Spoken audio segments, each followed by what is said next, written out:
It's such a beautiful forest, and we use it a lot for going with the dogs and the horses and bringing out the kids here to pick some berries or mushrooms and teach them how the forest works.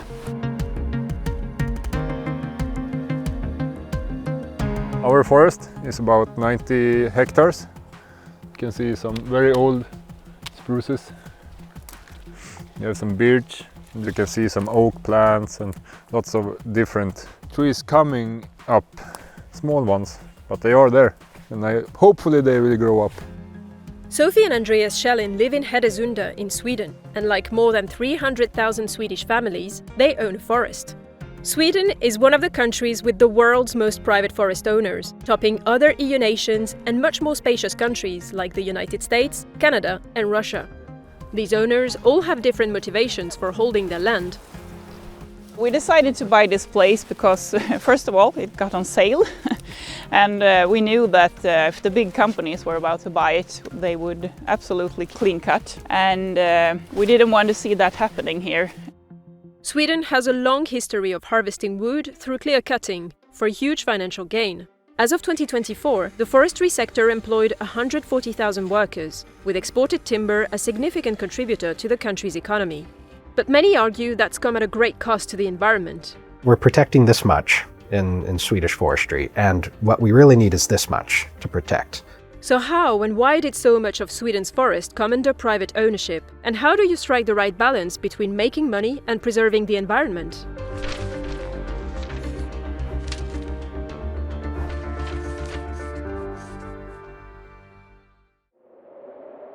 Sweden is a country where forests and the great outdoors are ingrained into the culture and lifestyle of its people. It's a philosophy that has even permeated through Sweden's most valuable brand, furniture retailer IKEA. In 2019, it was the largest consumer of wood in the world. Forested land covers nearly 28 million hectares. That's 70% of Sweden's territory. Throughout Swedish history, forests have been seen as a good to be exploited, as long as it was done with consideration and restraint. But who has the right to exploit this land has evolved over centuries. In the 16th century, most of the land belonged to the crown, which used wood for its fleet. In the mid-late 1800s and early 1900s, increasing the land ownership, private land ownership, often including forest, was seen as a national strategy to help combat outmigration.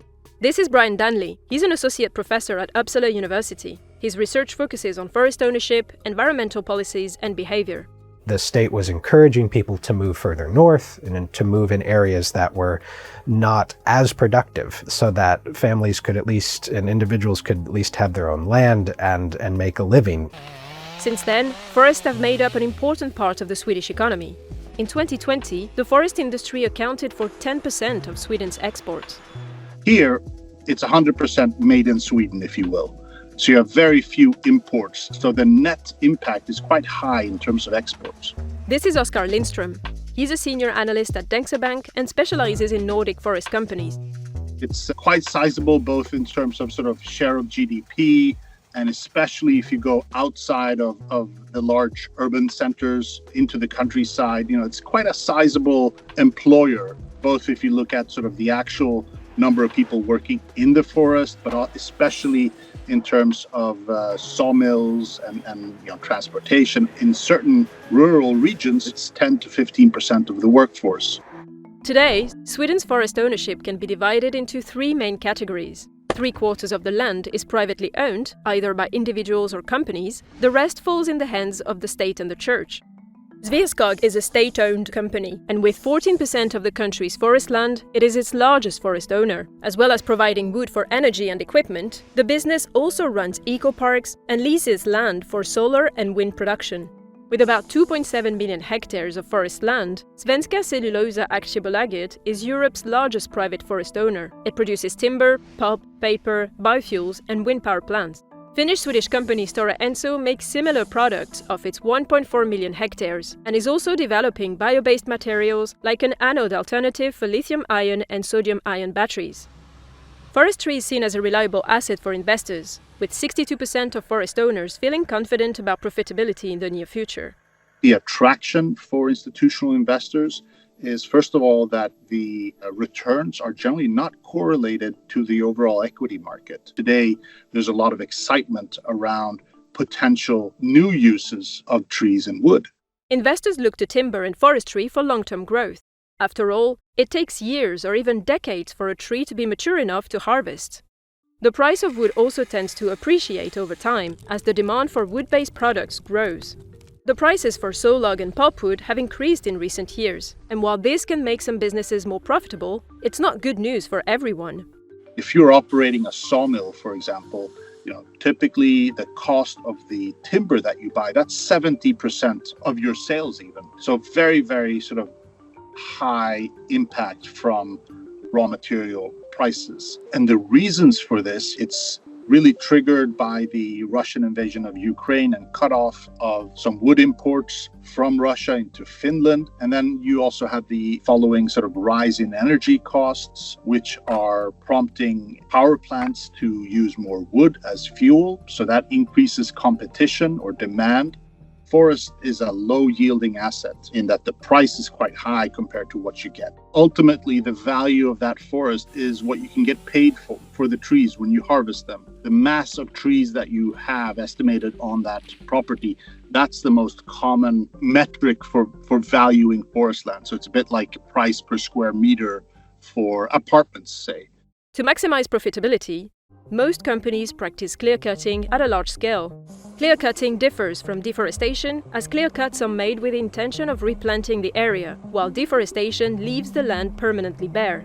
You're cutting down most of the trees, doesn't have to be all of them, but most of them. And then here there's a legal requirement to replant them. Today, the average size of a clear cutting in Sweden is 3.2 hectares. This is Vivica Beckman from the Swedish Forest Industries Federation. The group represents the interest of the private sector in the industry. The clear cutting model is a very sustainable model. Every time we cut down a tree, we replant at least 2 or 3 new trees. The biggest advantage with the clear cutting model is that we get more wood out of the forest, which enable us to make more fossil-free products. Sweden is a very, very large country with long distances, and if we focus the cuttings in one area, then we can reduce the transportation distances. While clear cutting has been practiced in Sweden since the early 1800s, it grew intensively from the 1950s onwards, alongside the expansion of the wood market. And with it, more opposition to the practice. This led to the Swedish Forestry Act in 1993. Since 1993-1994, Sweden has officially had as a policy goal the production from forests equal to the environmental sustainability of forests. Before that, there was a much heavier emphasis on production. Why did Sweden change its policy in the early 1990s to the Swedish forestry model and freedom with responsibility? There was a desire to allow the forest owners and the forest industry more flexibility so that they could adapt what they were doing forest by forest, site by site, to what they felt was more appropriate.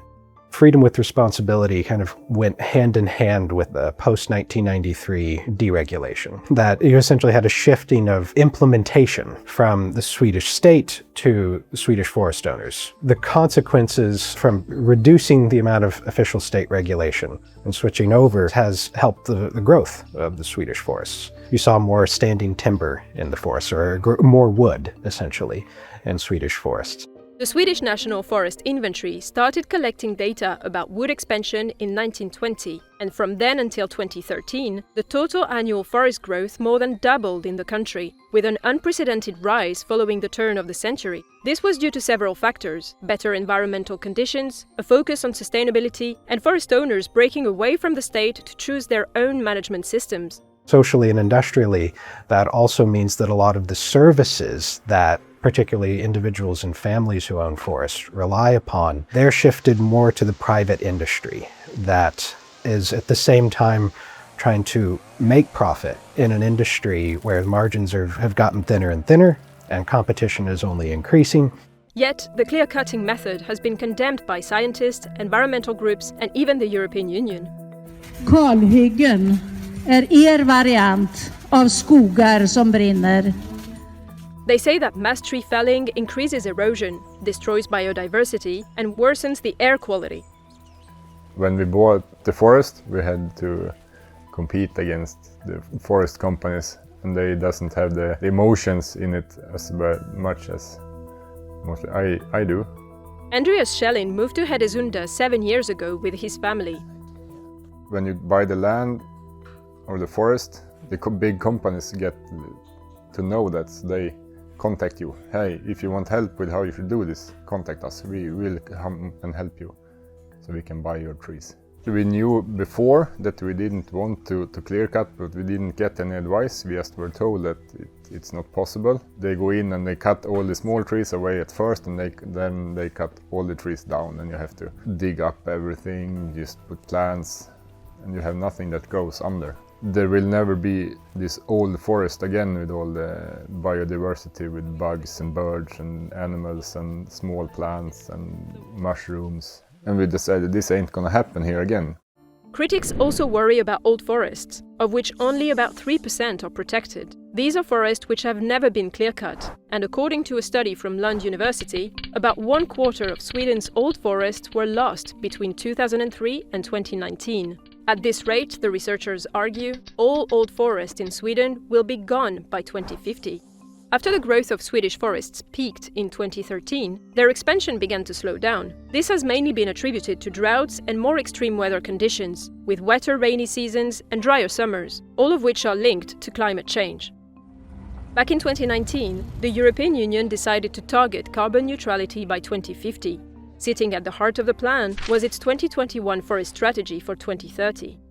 In it, the European Commission promoted uneven-aged forest management and advised member states to avoid clear-cutting as much as possible, a practice that should be used only in duly justified cases. 3 years later, the Nature and Restoration Law proposed to restore at least 20% of the bloc's land and sea areas, including forests, by 2030. This number is set to rise to 60% by 2040 and at least 90% by 2050. But this law caused controversy amongst member states, with Sweden, Finland, Poland, Italy, the Netherlands and Hungary voting against it, despite 75% of the member states' combined populations saying they supported the adoption of the law.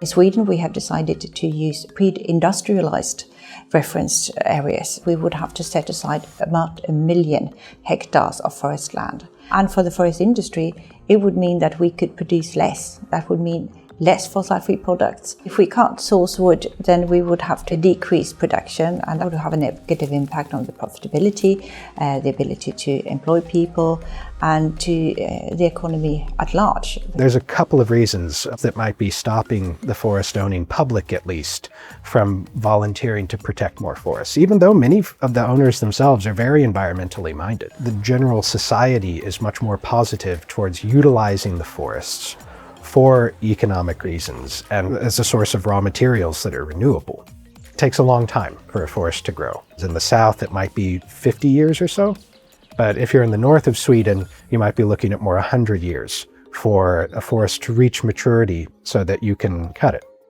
It's not just your decisions that you've made in order to switch, right? The management styles. That's something that your parents or grandparents, several generations before you have done. There's also an economic reason where if you were to let your forest continue to grow, you run the risk of it becoming more ecologically valuable. So you might be one of the fewer landowners who has this older forest, and then you might end up in a situation where you might not be able to cut it down because the state might tell you that it's too environmentally valuable. You doesn't get rich of it in that way. But we choose to buy this because it's a big part of our life to live like this in the forest. So is it possible to balance the need for greener practices with economic viability? As a general model, clear cutting is what is needed for commercial viability. And certainly you can make adaptations within that model. Now, you don't need to clear cut 40 football fields. One avenue forward is if we have more small-scale forest, what we call forest value chain operators. So then people who are cutting the forest, but also then using the products, taking the wood directly to their own mills that tend to be smaller and they're able to create products that might not be as interesting for the large-scale Swedish forest industry. Perhaps a larger ecosystem of smaller scale operators could help boost up the economic viability of doing forestry differently in Sweden. Not to mention that would be good for rural development as well, hopefully a source of jobs out in places that are experiencing population decline. In neighboring Finland, the government required state-owned forest company Metsähallitus to increase the use of continuous cover forestry, which keeps a forest canopy intact while harvesting trees. This reduces clear-cutting. Following the move, Sweden's national broadcaster commissioned a study examining the potential outcomes of mandating continuous cover forestry in its state-owned forests. Research found the forest would bind 18% more carbon dioxide in the first 30 years, produce 11% more timber, and would be 10% more economically profitable. If you're in a clear-cut system, then you would probably need some kind of mix of regulations and other policy instruments. You could have more voluntary programs that would probably need to compensate people to increase these environmental values. One of them is getting more variety on the landscape of Swedish forestry, which a lot of people translate that into, well, we need more continuous cover. We need a bit less of clear felling, more continuous cover. That would help. That links up with what they call habitat connectivity. Habitat connectivity is a way to measure how different species and organisms can move from one space to another. It has an influence on the diversity and lifespan of animals and plants. Another alternative to the clear-cutting technique is selective cutting, with only larger trees being harvested at different time intervals. Somewhere around 10%, a small number of Swedish family forest owners would be interested in taking additional nature considerations and leaving additional forest uncut and letting the forest stand for longer. And they might do it for environmental reasons, but a whole bunch of other reasons as well. One of the reasons is that then you might not have to pay a whole bunch of money to then replant the forest afterwards. So we found a way that's called Plockhugget, where you just pick the trees, and we decided to go by that way. We are planning on building smaller cabins in the woods, just renting on Airbnb, maybe guided tours, horseback riding and so. So I guess there is lots of other ways of profiting on the forest as it stands there, not been cut down.